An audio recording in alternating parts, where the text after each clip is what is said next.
Hello and welcome to the Ireland on the Fly podcast about the people and places of fly fishing in Ireland. Throwing Feathers in the Wind is a new book out by Richard Gorodecky, a fly angler who moved full-time to Ireland 5 years ago to be closer to the river fishing that he loves so much. Richard was a long-time visitor to these shores, fishing all over the country before settling in South Munster, but his obsession with fly fishing has also seen him fish all over the world. Throwing Feathers in the Wind is his first collection of essays detailing his fishing in Ireland and further afield, and is, like so many good fishing books, more about the why than anything else. But before we hear from Richard, Tom, we have to start with the fish kill on the Blackwater, with more dire news by the day, it seems. Dire is one way of putting it. It's absolutely tragic to hear. I mean, the moment we're hearing it's officially at about 10,000 fish killed on the river, but like it looks as each day goes on, that figure could be many more, well up. I mean, we don't know. We won't know yet the full extent of it, but it's stretched huge length of the Blackwater, and we're really at odds as to know what the hell is going on. Yeah, I see RT News are leading with, in the headline, fish kill could be over 46,000, Wow. they're saying. So IFI are confirming that between 8 and 10,000 fish, but, and where RT's getting stories, they're talking to other fishing clubs. It's a 30-kilometre section of the River Blackwater, between Lombardstown and Killavullen. And God, I sound so selfish about this, but like every species is affected. It's not just brown trout, salmon parr, salmon, freshwater eels, Dace. sticklebacks, dace. And this is, I think maybe this might be a good time. Like, there's a very good press release that was a statement that was released by the Trout Anglers Federation of Ireland, the Federation of Irish Salmon and Sea Trout Anglers, FISTA, and the National Anglers Representative Association, which I think kind of gets to the heart of the matter and sums it up in terms of the context of this. You have it there, Tom, maybe, do you? Statement on behalf of the Trout Anglers Federation of Ireland, TAFE, the Federation of Irish Salmon and Sea Trout Anglers, FISTA, and the National Anglers Representative Association, NARA, 18th of August 2025. The above groups represent all of Ireland's game anglers. As a combined group, we are seriously concerned at the number of water quality related fish kills which have taken place over the past few weeks. There has been and continues to be a serious fish kill on the Munster Blackwater system, where thousands of wild brown trout and salmon have been killed. There was a serious fish kill on Loch Sheelin in County Cavan, where in excess of 1,200 trout are believed to have died. There also have been other fish kills in County Cavan on the Erne system and fish kills in Clare and Cork. In reality, it is not possible to outline all of the fish kills that happen on a regular basis every year. TAFE, FISTA and NARA are astounded at the lack of outrage and urgency shown in relation to these monumental environmental disasters. In a number of the recent kills, Inland Fisheries Ireland staff have blamed low water conditions and high water temperatures as the cause of the kills.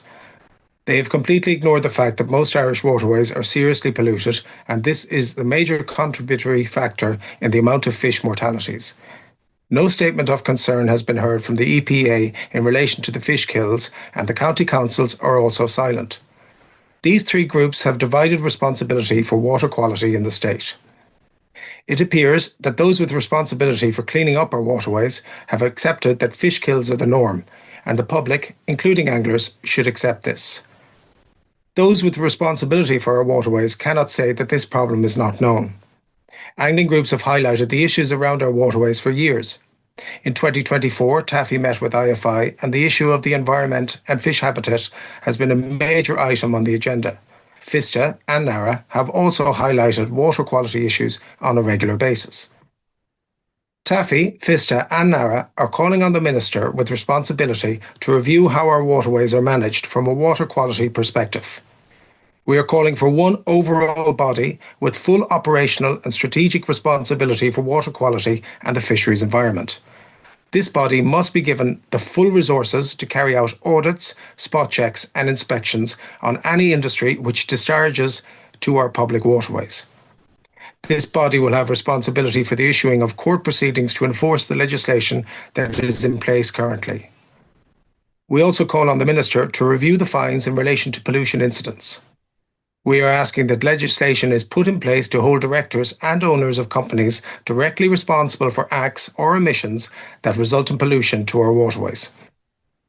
It is the belief of Taffy, Fista and NARA that the current implementation system for water quality is in complete disarray from an enforcement perspective, and if we are to achieve our statutory objectives under the Water Framework Directive, the state needs to implement immediate and radical change in how anti-pollution laws are monitored and enforced. Should the state not do so, we will have no option but to bring the issue of our water quality to the EU, who have overall responsibility for the achievement of our Water Framework Directive targets and objectives. Chair of Taffy, John Drynan, Chair of Fista, Noel Carr, and Chair of NARA, Martin Kearney. Very well said, very well put. I think it's put it in the context, and this is the danger, I think, is, whatever the results of the investigation is, like, what's going to change in terms of fines for pollution, water quality issues? Yes, we'll take it to Europe. But like in the wider context of things in terms of Ireland's environmental record, yeah, water quality and fish kills is way down the list, and the government doesn't seem to give a shit. Yeah, and the organisations involved don't seem to give a shit either. And I just think it reminds me of in the UK where you had the water privatisation issues in terms of the water quality there, and they had a massive big march in London in October last year. That's right, yeah. 50,000 people at it. But what it was surfers against sewage. It was, anglers. It was kayakers. It was ordinary concerned citizens. I think the problem with this at the moment for us as a society is it's still just related to anglers and fish and fishing.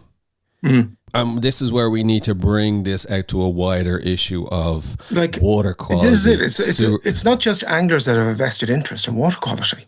Yeah, this is it. And this is why it has to be broadened out. And that's why. This is why I like this the joint statement that we've just read, because while concentrating on the catastrophic fish kills, they are pointing to the flaws we have in our water quality testing, our enactment of the laws, our pursuing and our fines. That's the big problem behind this. That is the big. There's no deterrent. When you hear the statements that's come out, you would think almost that it was a fish kill of a couple of hundred. It's just something affecting a few anglers in Cork, it's terrible, isn't it? Yeah. It's terrible, God love them. But anyway, on to bigger issues. Whereas this is actually we need to take fishing out of it, I think. Yeah. In that sense, and that's why I bring it back to that UK example. It was when it came down to water quality affecting people's homes, people's daily lives, shit basically floating around the rivers while these private water companies were getting dividends of billions. Yeah, to the shareholders. Exactly, that caused such outrage. And I don't see this getting better in Ireland because the population's growing, the infrastructure is creaking on an ongoing basis, more houses are needed, more schools, and that's all needed. So the system is being put under pressure. And what is suffering as a result is water quality. Yeah. And we're starting to see it. And I think these fish kills or anything, if people have any sense, and the opposition needs to be jumping on this as well, like not that they'd make any difference anyway if they were in power, is the fish kills are a bit kind of like the canary in the mine in the sense of, guys, this is not about the anglers. These fish kills are happening because of water quality, because of pollution, because of issues. And fair enough, we don't know yet what's going on in the Blackwater, but I guarantee you what it was something that basically is, I think, fundamental and relating to our overall policy approach to water quality in this country. Yeah. Also, check out Conor Arnold's Instagram, and he recorded a couple of videos. This was I think 5 days ago. It's just in the immediate aftermath, and he was talking about how he's affected the fishery and people along the river, and it's well worth watching in terms of the videos. I might try and share them if we can as well, to do that. But it's just, it's like I said, it's all I can do is kind of think, well, are we going to reach a tipping point sometime? When is it? Will it? And when we do, will it be too late? Yeah. So I just think we need to kind of take it out of the angling spotlight, Yeah. and bring it to a broader community, you know. And, you know, so hopefully this kind of story, tragic as it is, will hopefully get much more traction. And wait and see what happens with the investigation in the next 2 weeks as the authorities try and take the wind out of the sails of this kind of story. Yeah. Anyway, I suppose, look, back to other fly fishing news. We'll get back to this week's guest, Tom, will we? Richard Gorodecky. Great one. Yeah, I got. I've only half the book read in bits, and I'm really enjoying it. Really enjoying it. I'm flat out at the moment, but I'm managing to get bits done. But and it's great to talk to him, and he's a lovely way of writing. But it was great to talk to him because he's a great way of talking too. As you'll hear in the interview, it's the only time I think I'll ever get to ask our guest about appearing on America's Next Top Model. Yeah. I'll just leave it at that. That's a first, isn't it? And I'd say it'll be a last. So look, it was great chatting to Richard. His book Throwing Feathers in the Wind is out now, and we go through that book with Richard. But first, let's hear from him reading an extract about a Munster brown trout in New Zealand. So this is an extract from a chapter called The Meteor, the Ditch, and the Very Big Trout.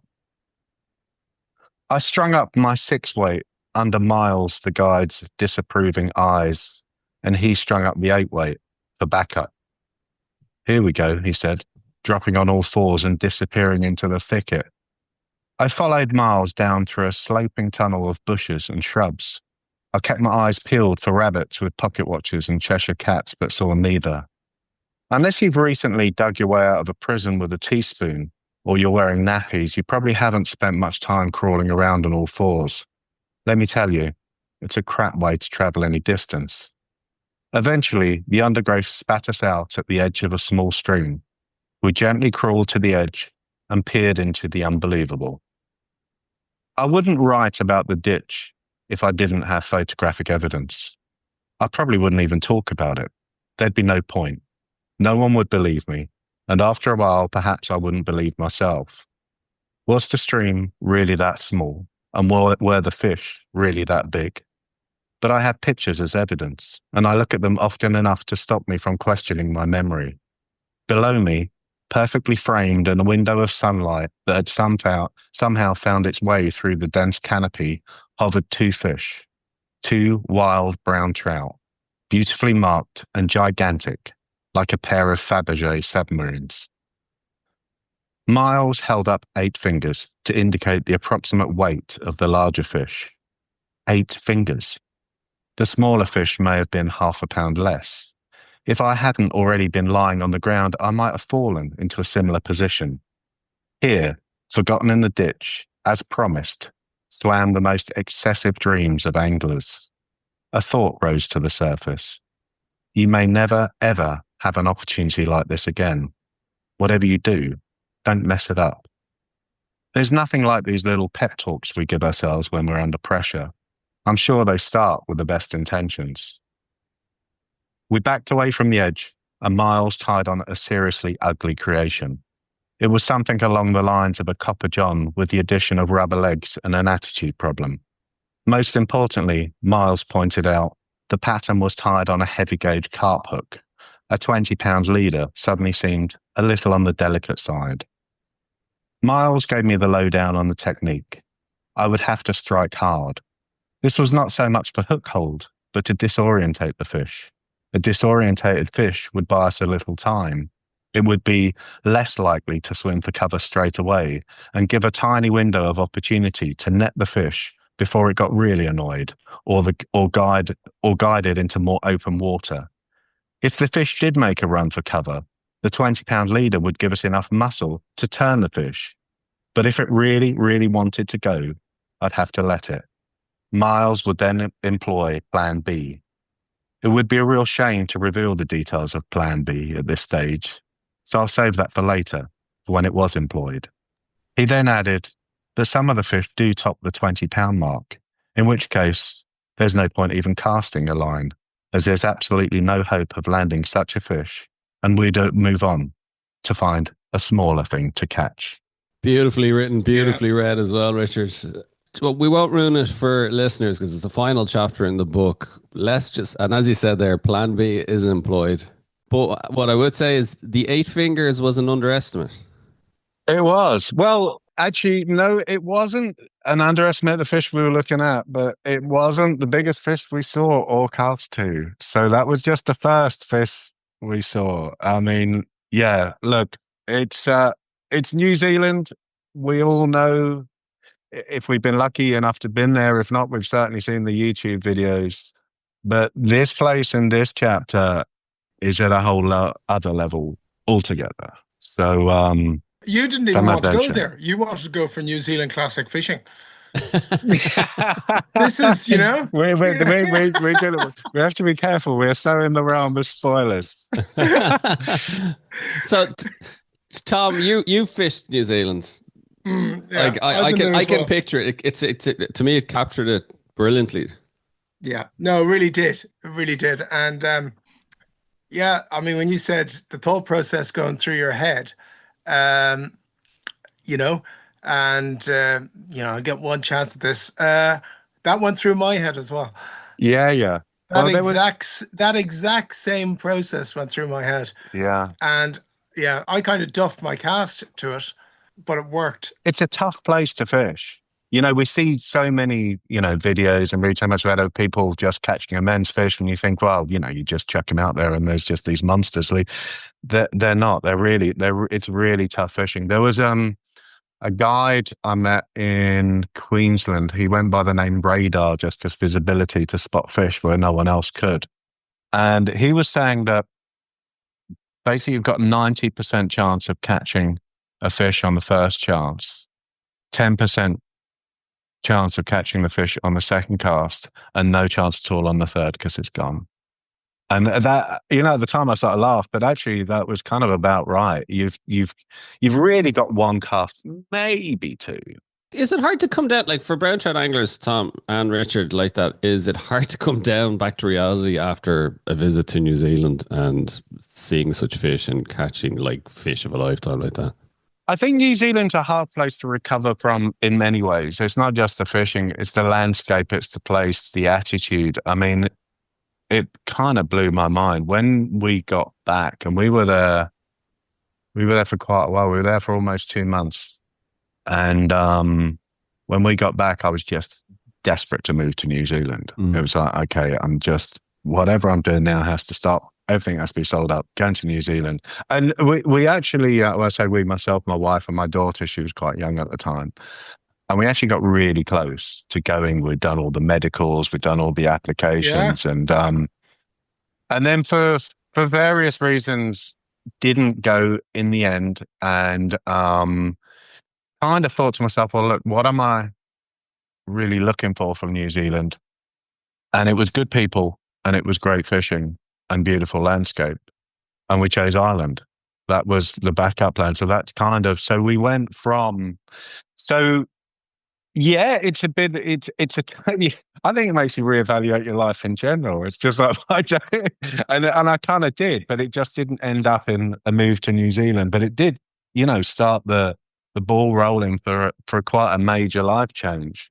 Well, it's funny you should say that, Richard, because I remember coming back and thinking, if I was 20 years younger, I would have moved. I remember saying that to myself, that without a doubt I would have had. Yeah. Yeah, but it's funny. It's interesting you say that, and that your backup plan was Ireland.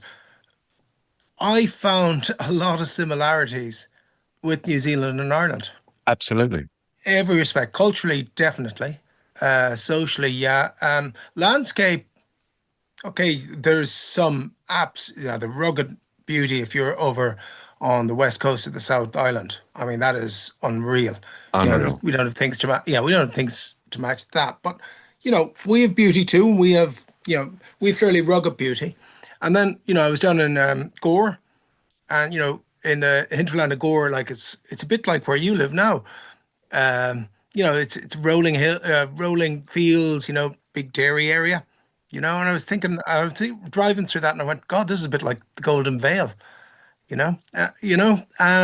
So, but definitely, I mean, landscape, okay, little bits of similarity, but definitely culturally. I mean, New Zealanders, I won't say they're exactly like the Irish, but there are a lot of similarities, I found.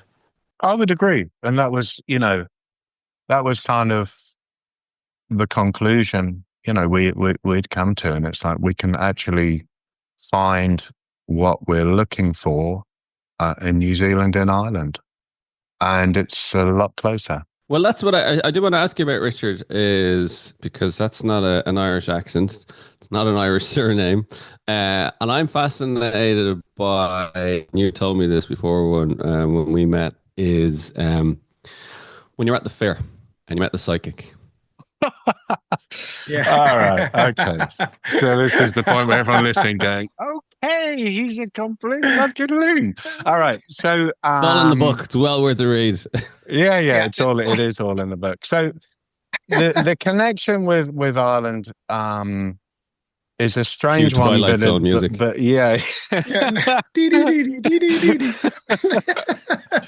Anyway, I was living in London. To your question, I grew up in London, in northwest London, which is not known as a fly fishing destination, to be fair. It is known as a place to leave, in fact, but rather than a destination at all. No. So anyway, I saw this advert for this psychic fair, and I thought, well, that's got to be entertaining, hasn't it? That's got to be good for a laugh, surely. It's got to be worth the £5 entry. So how old was I? I was probably 17 or something. And so I went into this psychic fair, and it was, as you imagine, a lot of sort of black velvet capes and a strong smell of patchouli around the place, and everyone sort of staring mystically into the distance. And then there was this guy in the corner, and he kind of looked like a librarian or a geography teacher. I mean, there was no theatre to him whatsoever. And I thought, well, if anyone's going to tell my fortune, it's going to be him. So I went over, and he had this sign that he said, if you're not happy with your reading, he won't charge anything. And so anyway, I sat down with this guy, and the first thing he did was he looked at me and he said, you like growing stuff? And I was like, all right. And he said, be careful, your neighbours know.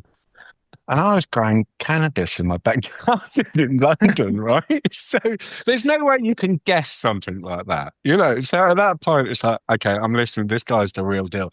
And he really was. I mean, he and then he just started reeling off names and dates, and everything he was saying was absolutely on the money. And I'm like, absolutely mind-blowing.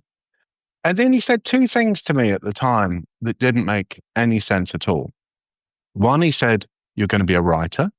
At the time, I was not a writer. I was fairly unemployable at the time. The second thing he said is, you'll find what you're looking for in Ireland. And I didn't have any Irish friends at the time. I hadn't been to Ireland, and I didn't have any connection with Ireland. Pretty weird. So, it was, as soon as the first time I came to Ireland, there was, and it wasn't, was I queued up because of what this guy had said or what? I'd completely forgotten what he was said actually at the time. But he gave you a tape of the recording. It was only later that. Do you still have that tape? Sorry, do you still have that tape? Yeah. Yeah. My wife actually dug them up because she went to see him as well. And but I haven't listened to it. I don't know if I want to listen to it. I don't know. Because I would love to play a clip of it right now if we had it in the edit. If somebody's listening to this, I would love to play this. Go on. So, folks, so if you I just find the audio tape and a tape player, and I have all of that, and you're only down the road. Don't worry about that. We can sort that out, no problem. Anyway, we might get to play it. Can I? Before we carry on with this, we might come back to it. What did he say to your wife, actually? He said to her, because we went separately, so he wouldn't know. Yeah. And he said that he saw all sort of, he said to her, what's the Celtic connection? I see all Celtic imagery around you. What's the connection? And at the time, she was like, no idea what you're talking about. Wow. Bizarre, huh? Yeah. Wow. Yeah, really bizarre. And then is this guy still on the go? I don't know. He was amazing, right? I mean, Yeah. yeah. But did you kind of just Yeah. dismiss it? Yeah, whatever.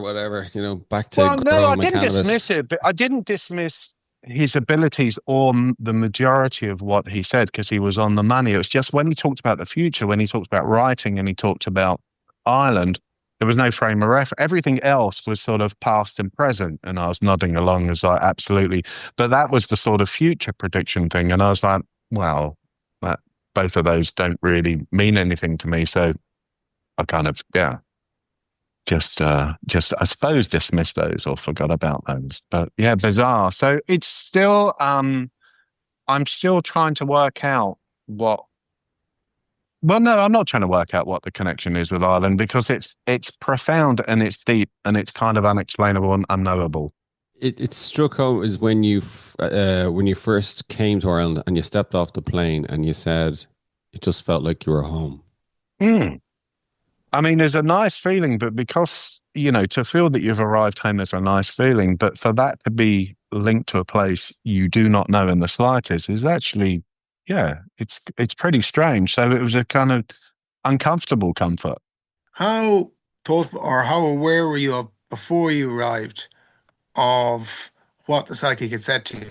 I had completely forgotten. It was years before that stuff was Right. Okay. gone. I Yeah. had, so it was later when I came to, so it wasn't there. It wasn't in my head in the slightest. I wasn't there thinking, oh, is it going to feel like he said? No, I'd completely forgotten.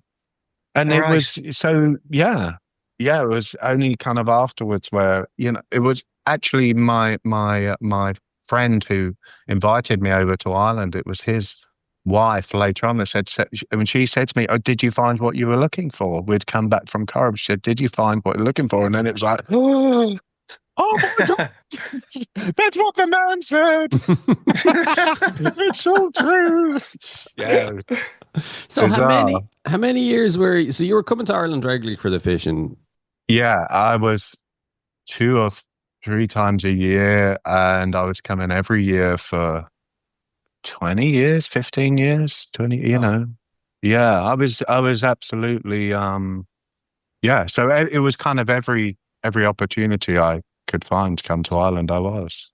Blackwater mainly, were you going around elsewhere as well? Oh, all over. All over. I Mm. mean, Corrib was I had a friend and he lived in Port Port Arlington. Arlington. Yeah. Yeah. And so we fished the Barrow, Uh, which was his sort of the water he grew up on, and obviously over in Horrid, but then we came, we went all over, round Connemara, and I went up to the Boyne Valley. Where else did I fish? I fished up Cavan. Then discovered down, these parts. So just downstream from Daire, and then it was like. Then I fished the Nair and I fished the Shore and I fished the Tar and I fished the Blackwater and I was like, no, this is the best of it for me because I would be more fond of rivers than I don't know what I'm doing in lakes. I love fishing. I haven't got a clue. But rivers, I can look at a river and it'll tell me things. I look at a lake, just like, wow. Maybe it's getting a little bit better, but and the rivers here. I was just blown away by. So that became the focus of Ireland for me was this part of the world and the rivers here. you basically picked a point in the map and said, right, somewhere within a couple of Yeah, yeah. miles of this spot. So drew a red circle, and that the edges of the circle touched the Blackwater and touched the shore, and and obviously there's a lot of tributaries and a lot of other water within that, but these were Mm. the sort of main. And it was like anywhere within that circle will do. And it's quite, it's a reasonably big circle.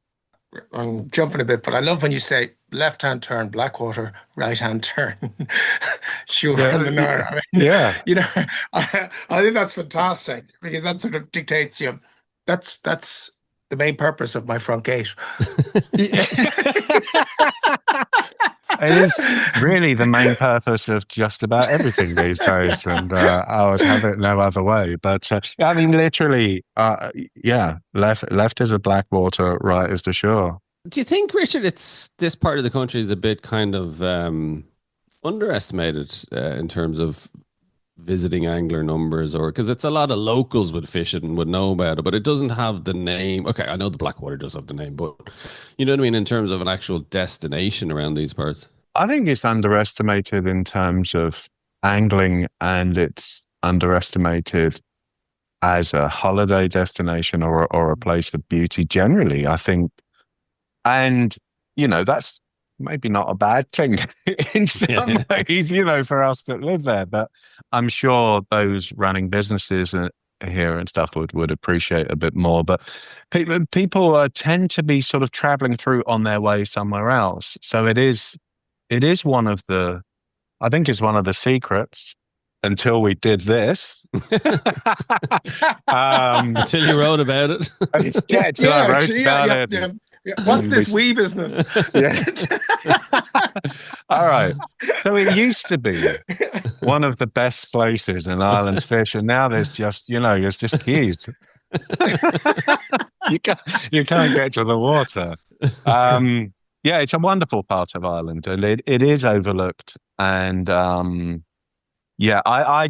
don't think there's any better river fishing.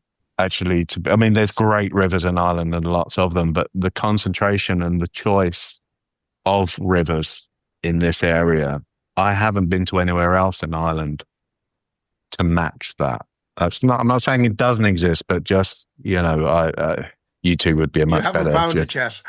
I haven't found it yet. And to be honest, I'm not looking that hard. I'm pretty. Yeah, why would you? I'm pretty happy with my lot. So how long have you been in Ireland full time? Full time, come up to 5 years. So how have you found the settling in? And, obviously you were coming back and forth, so you were well used to, but it's obviously a totally different story when you move lock, stock and barrel. Well, it was always a question because we're in a fairly remote area, and you wonder how you're going to be accepted by the locals. And it just couldn't have been easier. We couldn't have been made to feel more welcome. There was actually the first weekend I stayed here in the house. I was just here by myself, and I was building furniture and stuff. And it was probably 11 o'clock at night. And I heard this burglar alarm go off, which was a bit of a surprise, sort of being, so it was, and I thought, well, what do I do? We'll go and have a look, make sure everything's all right. So I went down the road, and there was this house, and the burglar alarm was going off. There was no lights on. I was like, okay, I don't see anyone moving around or doing anything dodgy. And then there was another house, and there were lights on. So I thought, well, I'll knock on this door and see if they know what's going on. So I knocked on the door, and I said, I'm really sorry to bother you. I'm the guy who's just bought a house up the hill, but the burglar alarm's going off. Do you know who lives there? And actually, she said, yeah, it's my relatives, they're away. There's something wrong with their alarm. But thanks for checking. So then, from being the odd bloke up on the hill from God knows where, I was the odd bloke up on the hill who was, willing to sort of go up in the middle of the night to check your house. So then I was kind of welcomed, and we were welcomed straight away. And whether that was just because of the burglary alarm thing, I don't know, but it was. I do love though how you still found that you explain in the book the term blow-in. Yeah. For, let's say, readers outside of Ireland, because I don't think, it got me to think, is it used outside of Ireland? Because it's commonplace everywhere. I don't think so. I've never heard it outside of Ireland. So I figured, that's why Richard has to explain it. I was sitting going, why is he explaining blow-in? Everybody knows blow-in. And then you went, well, hold on. Yeah. But it's not, I never really heard it used in a sort of like really negative, like an insulting way. It's just like you're someone from somewhere else, I have to agree with you there. I don't see it used. It's sort of, it's it's kind of explanatory once you understand it. Yeah, You yeah, know, and yeah, it's a reasonable. Yeah, they're just not local. They've it's been somebody who's blown moved in. in recently, but Yeah, like it's a lot easier to say blowing than somebody who's moved in recently. but that moved in recently. That moved in recently might be 3 generations. No, Yeah, no, that's the that's the thing. thing. Actually, now it obviously varies from part of Ireland, but I remember, to be honest with you, it's just one. Well, I find this area is generally one generation. Okay. Yeah, no, I remember Murray, who had on the show. I remember Kevin Kerrigan said to him, "Sure, I'm only blowing, and Fionn's only a blowing." And Kevin went, "No, no, no, no, no, no. Fionn's not a blowing. He was born here. But you, Mert, you are a blowing." Yeah, I don't mind being a blow-in. I don't mind being a blow-in, but So, Richard, tell us, how did your wife and daughter take to the decision and settle in? And so it was a kind of it was a bit of a long process because we bought the place here before we lived here full time, and we were living in Amsterdam actually for I'm a going to long come to that in a time, and we minute. were kind of we were going back and forth, and then actually when we got to the age, got to the time of actually moving over here full time, my daughter was an adult. And she stayed in Amsterdam, and now she's in Bristol. So it was just me and Julia, my wife, and I suppose the thing was kind of driven by me, but she absolutely loves it here. And maybe she hadn't defined quite what Ireland meant to her in the same way I had, but it didn't take her long at all. And she's pretty easygoing, so she was up for the adventure.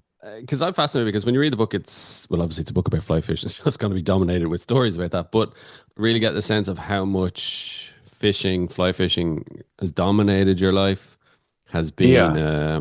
has been a steer in your life. Now, obviously, you moved to Amsterdam for work, but so was this the first time then when you made such a big move to come to Ireland that it was was it primarily a fishing influence decision? Yeah. That was so going to Amsterdam was for work. It was a pretty interesting fishing destination, fly fishing destination. If you're into fly fishing for carp and pike and sea bass and stuff like that. So, and the Dutch are, pretty great fly fishermen, but there's no real trout fishing, real salmon fishing, stuff like that. But they do well with what they have.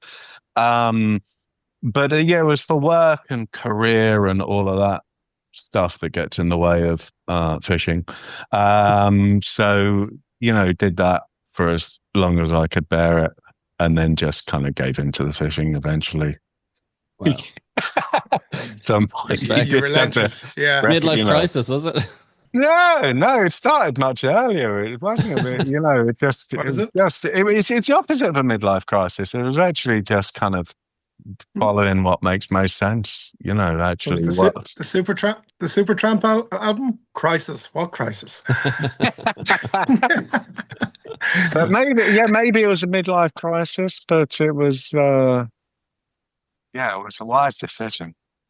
A decision with the heart over the head, was it? But obviously, Definitely. as well, your wife was obviously completely behind it. She was, yeah. She's, she's always, nothing's kind of anything. We could have, if it didn't work out, we wouldn't have stayed, and if she wasn't happy, we wouldn't have stayed. And also, there was a lot of things that had to come together. But she's got a great sense of adventure, and she, loved Ireland and was also happy to move to New Zealand when I had that mad idea as well. So she's just pretty easygoing. This is the first time I've ever read a fly fishing book where the following is mentioned in relation to your bio. I'm just trying to find it here. He was also once the guest presenter on America's Next Top Model. Yeah. Somehow, please explain, Richard, how does one get on America's Next Top Model? Well, I've lived quite a bizarre life, really, and I seem to invite a certain amount of bizarreness wherever I go, and that seemed to be really one of the high points of the bizarreness of my life, was to be invited to be a guest presenter on America's Next Top Model. I don't know if it should be given much more clarity or context than that. It's just, that's what I did. That happened. Couldn't tell you. Is it still on YouTube again? Because that is a good. Everything's still on YouTube, isn't it? It never go. Nothing goes anywhere now. So That is. glad it wasn't around when I was a teenager. My God, can you imagine being haunted by that stuff? Oh Yeah. my god! But Yes, actually, I will so be out there. but just I suppose like this ties into what your job was. You were a creative director for an ad agency, was it? Yeah, yeah. And that's how they ended up whatever they do. Doesn't really explain it, does it? Was there, did you were you able to bring fly fishing into it at all by any chance? Sadly, no. No. Okay. Sadly, no. Yeah. Well, I have but to say it it's, is a first time I've ever mentioned America's Next Top Model on a fly fishing podcast. So yeah, well, maybe I hope there's many more opportunities for you in the future, but I doubt it. No, I was going to say, because it will most probably, unless you're with us again, and hopefully will be, Richard, it will be the last. Yeah. Yeah. So as I say, a strange life. But you've also, and what I love about in terms of the chapters, obviously you deal a good bit with Ireland, was you really get a sense of, you've gone abroad internationally to travel. You went to Cuba was a fascinating chapter just in terms of what that was like. And what I love about it as well is you're writing about it as well. It's the fishing, but it's also more than fishing. And I always say it's when you go to these places, you're finding out about the people, the culture. It's just fly fishing is just an entree into it in many respects. Of any of the kind of, and you've obviously traveled well for your fishing. What kind of favorites stood out for you? I would say that, and I think kind of that's probably more what my book's about, is that fishing's not really just about fishing ever, is it?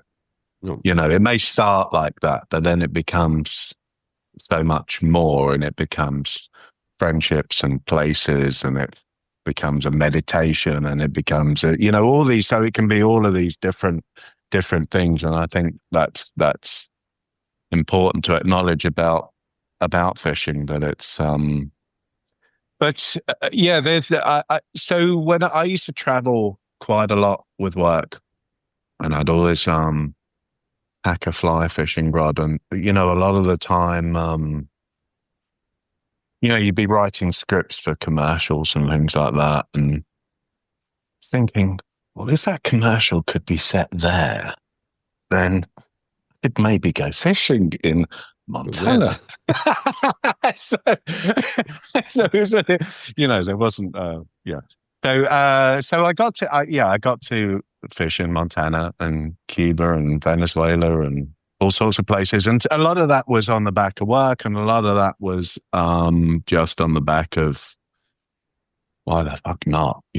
It's if I can at this point in my life, I might not be able to in the future. So just go for it. So I've been very lucky in that way, and I've fished a lot of places for a lot of different fish, and it's all been fairly spectacular, and very different experiences in different places. And yeah, reading here, there's so many different parts that just stood out for me. I love, and I kind of identify with so much of what you do write about. You're talking about Connie Corcoran, and yeah, sorry, I meant to mention it as well, as you directed, produced The Riverman, which was very famous short about Connie Corcoran, the guide on the river Blackwater. So people, I'm sure, from a fishing perspective, would be aware of that. I think it's still up there. Is it on YouTube? Oh yeah, it's still up there. Yeah, and well actually, you can get to it through my website as well if you but Gorodecky.com. GORODECKY.com, and yeah, that's up on there. Well worth. But I'm going to come back to that in a second, because just a couple of lines that stood out for me. You said fishing is often thought of as an escape, getting away from it all, but I think it's the opposite. It's an opportunity for getting back to it all. A dose of natural reality that gives all the concrete and steel and bottled water from Fiji a much needed perspective. The way we live now in the history of humanity is a very recent reality. The separation from nature is unnatural. It is the very definition of unnatural. And this disconnect might explain our inclination to, or at least ignorance of, its destruction. If you spend time in nature and create a relationship with it, you value it. I think it's brilliant, absolutely brilliant. Yeah, I remember that piece. Actually, I was really smitten by that piece as well, Richard. I thought it was fantastic. No, thank you. Yeah, thank you. So tell us about Connie and the Riverman as well. Yeah, so I met Connie years ago, and I fished with him a couple of times. I don't. For me, he just represented the sort of quintessential Irish countryman. You know, he was born on the river. He was half river. You know, I mean, he just felt like, and I was very interested in film. I was doing a lot of stuff with film, and I'd love to spend some time with it and just kind of share what I saw in him. And you know, give him sort of the opportunity to say his piece, because he's quite outspoken in the film, you know, and you know, and what he's saying is super important and should be heard. And you know, I just got together with a couple of talented friends, and we just hung out with Connie for a few days, and that was the film that came out of it, and it was an absolute pleasure. It was just really good fun. And yeah, I'm happy with it. I actually haven't watched it for a long time, but yeah, I And there think it was still stands up. yeah, 100%. And like just the way it was shot and just the kind of gentle pace to it. It's interesting you say about the pace, because when I was editing the piece, or when we were editing the piece, and someone said to me, it's quite slow. And I said, no, it's the speed of Ireland. Yeah. It's not so. It's Right. exactly the right Yeah. speed. Yeah. You know, Yeah. it's not. That's, I think it's really interesting. Like I know, and I think it's such a pity we don't have as many of these kind of short films being made. Like when you see kind of fly fishing film festival, you know what they make in America, and it's all about the you know the crash bang wallop, catch the fish, yeah. you know go, you know it's all that kind of alpha kind of stuff almost. Whereas Yeah. I think it's interesting. You do a story about fly fishing in Ireland, and it's about the slow pace, the character, the countryside, the much more meandering type. You know, I just think it's a really interesting contrast in terms of what Ireland represents, I think, from fly fishing terms. There's no fish in the Riverman film. I mean, that's probably a bit unusual in fly fishing films. I mean, Yeah, but you said you were almost as happy Yeah. well, with I that. said to Connie, if he does Yeah. catch a fish, that I won't put it in the film. Mm. Yeah, right, yeah. And he said, well, why would you not put it in the film? Because then the film would become all about catching that fish. And Connie said to me, well, if it's not about catching fish, what is it about? And I said, well, it's about fishing. And he just looked at me and did a big grin on his face. And it's like, yeah. But, you know, I didn't want it to be, it sort of it would minimize the whole thing in some ways. You know, it's not, this is a life he's lived. It's not a single moment or a single fish.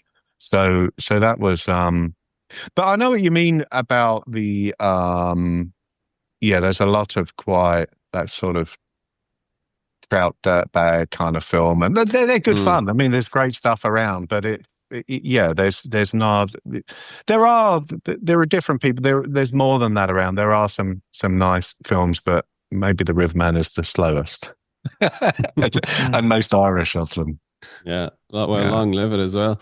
Do you find yourself, Richard, now that you're here or home, shall we say? Do you have still an itch to go traveling around the world fishing still? No, not.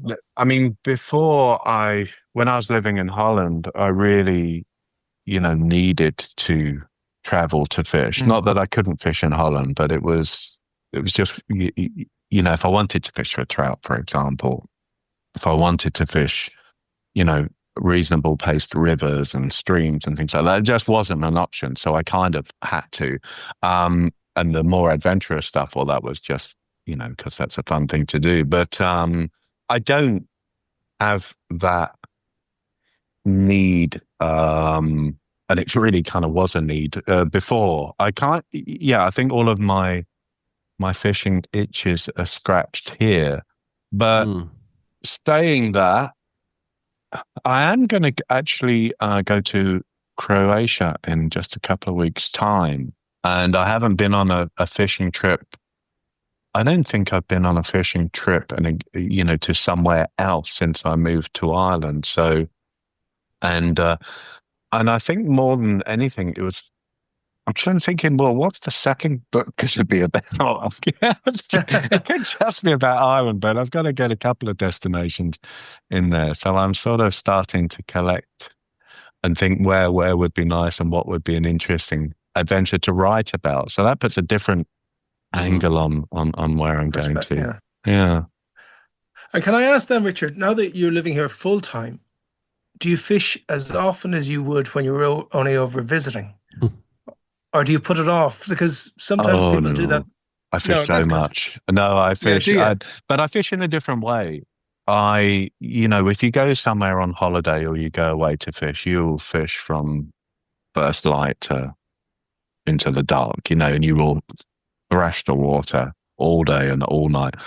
And because I live here and because of the proximity to water, it becomes very selective. It's like, so recently I've just been fishing the sedge and I've just been going out just before dark and staying, until you can't see anymore, until there's no more. So you might have like a 3-hour session, but I might do 4 of those in a week, or even 5 of those in a week, or even 6 if I really want to push my luck. But so it becomes, so I sort of fish. No, I'm not smart enough to just be fishing the hatch, but I'm kind of trying to, in a way, just trying to find just the obvious stuff. Sedge, all right. It was interesting. It really at the beginning of the season with quite low water and it was very hot and there were just these hatches of sort of midge, I suppose, tiny little things just between 12 and 2 o'clock. And there was just a consistent rise of fish to these. And usually I wouldn't even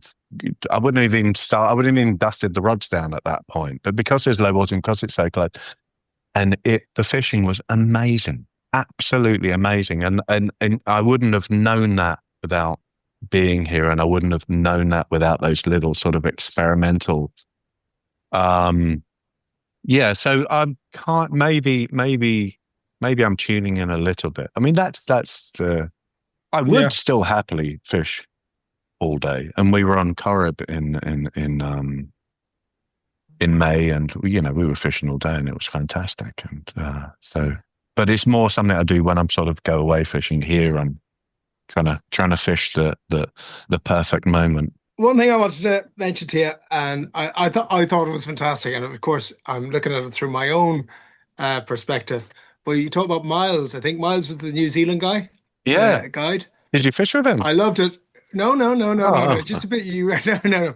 But I won't do any spoilers. But I just loved what you put down as the guide interview. Yeah. Is because it true? Speaking as a guide, I'm not saying. Yeah, is it true? Well, it is, right? I mean, there's got to be. You got to. So look, the guide interview, just so people without spoilers. You got that to a T. Yeah. I was laughing heartily when I read that bit. I thought it's okay. Good. And I love the way you use the word innocuous questions. But it's such an important thing, isn't it? Because if you miss. So the guide interview is just basically these kind of seemingly little chit chat you have a guide before you go fishing, and they are just extracting all the information they need out of you. So you're just not reminded of just how bad a fisherman you actually are during the day, So that's the guide interview. So Tom, you have your own questions, do you, Tom? I didn't realize that. Jesus, I'll be more circumspect the next time when I'm visiting you. You see, mine are so good you don't even notice them. That's the point. It's a subtle art. It is a subtle art. Sorry, I should have said I said innocuous questions. You actually wrote seemingly innocuous. Seemingly, Sorry. Yeah, seemingly. But I have to say I got a good laugh out of that one. So you're well settled now. You're well settled, Richard. It sounds like you're living a good, happy, contented life where you are getting to fish. And as I said, it's it's the fishing life that, you've built around that, I suppose, and, you're getting to ride as well and write about these experiences. So it's been a brilliant experience for you all around. So come here, before we let you go, our last question, obviously, to all our guests is, what was your most memorable fish on the fly? I'm still thinking about this one. You asked me this a few weeks ago. Richard. Look, I do know the answer to this, but it would be a spoiler because you know what my answer is. Okay. So I'm going to say my favourite fish is chapter 10. I love it. Does that count? Is that allowed? Brilliant. Yeah, we'll let you. My favourite, most memorable fish. Were you in creative design or marketing? Were you on America's Next Top Model, perhaps? So it was a fish in New Zealand. It was an impossible fish. It was a fish way beyond the fish I deserved. And there is a carving of that fish on my front room on the wall. And every day I give it a little nod and it winks at me. Brilliant. Absolutely. Actually, do you have one for Ireland? Do I have a favourite fish for Ireland? There's a lot of fish, am I? I catch a lot of fish. They're all good. Do you know, I think maybe there was a little tributary to the shore, which I'm not going to name because it won't put up with a massive amount of pressure. But this river, this stream, pretended to be crap for about 3 years. It just kept giving me tiny, tiny little fish. And it was just pretend. And I was like, no, there's got to be better fish. There's got to be. And then after it was literally about 2.5 years. And then I caught a fish of 1 pound. And I was like, now that, because it was like the river was trying to trick me, and I knew it was trying to trick me. I knew it had secrets. So that was a pretty memorable fish. It's not a massive fish by any stretch of the imagination, but the journey to get there and almost the river saying, all right, you've put in the work. Yeah. We'll give you something for it. That felt pretty exceptional. Brilliant. Well, folks, Throwing Feathers in the Wind by Richard Gorodecky is out now. And Richard, actually, I think the best way, if you're in Ireland, to get a copy of it to save on postage and all that kind of stuff, is to go to your own website. Is that right? It is, yeah. So outside of Ireland, go to the publisher, which is Medlar Press, medlarpress.com. Inside of Ireland, it's in a few bookshops here, or you can just order it directly from my website, so gorodecky.com. And look, you can add, if you want a signature in it or anything like that, be happy to, anything like that, be more than happy to. And because it's a Medlar publication, it's an absolutely beautiful publication in terms of the imagery, in terms of the production.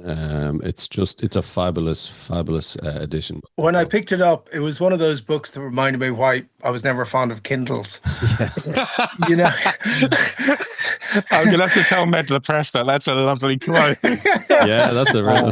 That's fantastic. It was just beautiful. It's just the feel. It was just really nice. Yeah, gorgeous. They make absolutely stunning fishing books. They only make fishing books. And they've been doing it for a long time, and they really do a beautiful job. And the illustrator Louis Graves, because each chapter has an illustration, and the illustrator Louis Graves has done an amazing job, and she was a real pleasure to collaborate with on this. So well, I'm glad you enjoyed it, or you're enjoying it. So thanks so much. No, it's great. Richard, thanks again for joining us. Yeah, absolute pleasure. Our thanks to Richard Gorodecky for joining us on the show. And don't forget to visit gorodecky.com to buy a copy of Throwing Feathers in the Wind. Do rate, review and follow the Ireland on the Fly podcast on Apple, Spotify, or wherever you get your podcasts from. Plus, you can keep up to date on IrelandOnTheFly.com, as well as on Instagram, and myself and Tom will be back with another episode about the people and places of fly fishing in Ireland.